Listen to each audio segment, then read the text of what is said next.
Pada Hari Raya Galungan, layanan keuangan di kalangan perbankan akan libur atau tutup sehari. Sementara pada H-1 atau penampahan galungan dan H+1 atau umanis galungan, layanan perbankan beroperasi normal seperti biasa. Wakil Cabang Operasional Bank BPD Bali Cabang Tabanan Gede Made Rusdiana Pande mengungkapkan, operasional atau layanan perbankan hanya libur satu hari yakni pada Hari Raya Galungan. Sementara sehari sebelum dan sesudah Galungan operasional berjalan seperti biasa.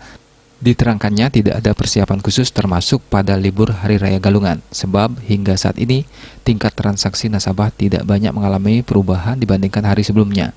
Hal ini terlihat dari tidak adanya antrean nasabah yang menunggu untuk mendapat layanan keuangan. Hal yang sama juga terjadi pada penarikan dana oleh nasabah di mesin anjungan tunai mandiri ATM Bank BPD Bali yang cenderung masih normal menjelang Hari Raya Galungan.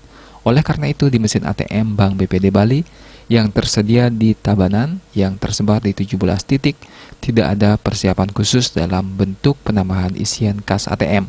Biasanya untuk isian kas ATM, kami siapkan 500 juta rupiah per ATM per 2 hari sekali. Menjelang Galungan dan kemungkinan pada libur nanti kondisinya tetap sama, tidak ada penambahan. Meski tidak ada persiapan khusus berupa penambahan likuiditas, Rusdiana Pande memastikan kesiapan dana untuk kebutuhan nasabah pada momen Galungan akan tercukupi semua. Sementara itu, Arya Sultan, salah satu nasabah perbankan, mengatakan liburnya layanan langsung perbankan pada saat Galungan tidak akan menghambat transaksi atau kebutuhan layanan perbankan pada sektor usaha. Berbagai layanan teknologi transaksi perbankan yang ditawarkan membuat semua kebutuhan nasabah sudah makin dimudahkan.